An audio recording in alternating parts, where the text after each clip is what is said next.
देख रहे हैं इंडार्क राजकुमार के साथ। इंडार्क की आज की कहानी में आगे बढ़ने से पहले अगर आपने हमारा चैनल अभी तक सब्सक्राइब नहीं किया है तो कर लें और साथ ही बेल आइकन को भी जरूर दबाएं। दोस्तों, अगर आपके पास भी ऐसी ही कोई कहानियां हैं तो हमारे साथ जरूर शेयर करें। हमारे इंस्टाग्राम आईडी पर इंस्टाग्राम आईडी है network_33, जिसका लिंक नीचे डिस्क्रिप्शन बॉक्स में दिया गया है। ऐसी ही और वीडियोस के लिए देखें network33। तो चलिए बढ़ते हैं आज की कहानी की ओर। मेरे भैया की शादी थी और मुझ पर काफी काम का प्रेशर भी था।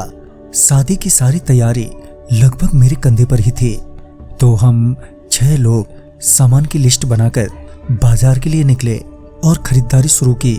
खरीदारी करते करते आसमान में सूरज की जगह अब चांद ने ले ली थी और हमारी खरीदारी भी लगभग पूरी हो चुकी थी। अब बारी थी तो सामानों को घर ले जाने की।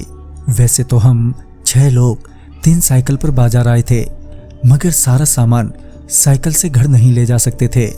लिहाजन हमने 2 रिक्शे किए, मगर फिर भी बहुत सा सामान बच गया जिन्हें हमने साइकिल पर ही लादा।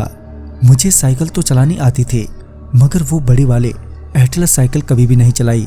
मेरे बाकी के दोस्त तो रिक्शा लेकर बाजार से निकल गए, मगर मैं पैदल ही धीरे धीरे साइकिल को ढकेलता हुआ बाजार से बाहर निकला।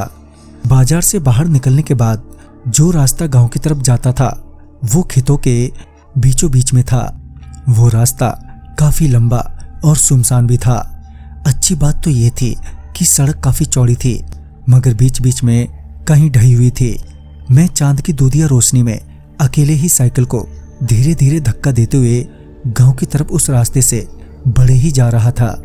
डर तो लग रहा था क्योंकि मेरी दादी ने उस रास्ते के बारे में काफी कुछ ऐसा सुना था जिसे मैं उस वक्त याद करके ही डरने लगा था। तभी मेरा थोड़ा पांव फिसला, मगर मैंने किसी तरह से अपने आप को संभाल लिया। फिर जब मैंने सामने देखा तो पाया कि एक बूढ़ा और बुढ़िया जो सफेद कपड़े पहने हुए थे मेरे आगे आगे चले जा रहे थे। पहले तो मैं उन्हें वहां पर देखकर काफी हैरत में पड़ गया कि आखिर ये दोनों अचानक आए तो आए कहां से। मगर मुझे अच्छा भी लगा क्योंकि मैं वहां अब अकेला नहीं था। तो मैंने भी अपनी स्पीड और धीमी कर ली ताकि मैं उनके पीछे पीछे ही आराम से चलता रहूं। मैं उनके पीछे पीछे चल ही रहा था कि सड़क के लेफ्ट साइड के घने पेड़ों की डालियां एकदम से हिलने लगी थीं, मानो उन पर कोई बैठा हो। मगर मैं पता नहीं क्यों इस बार डरा नहीं और चुपचाप अपनी साइकिल लिए वहां से चलता रहा। फिर रास्ते में एक पेड़ पड़ा जिस पर गांव वालों ने पता नहीं क्यों बहुत सारे कपड़े बांधे हुए थे।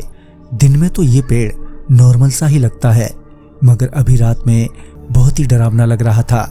तभी मुझे एक आवाज आई, रुको। मैं जैसे ही रुका तो देखा कि एक बड़ा काले रंग का आदमी मेरे पीछे खड़ा है जिसकी आंखें एकदम लाल है। उसे देखते ही मेरे पांव थर थर कांपने लगे।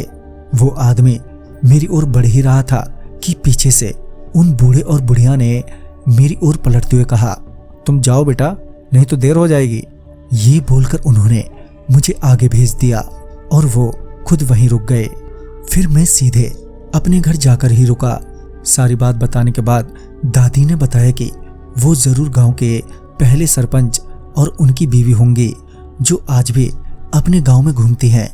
उन्होंने अपने वक्त में बहुत लोगों की मदद की थी और वो आज भी कर रहे हैं किसी ना किसी तरह से।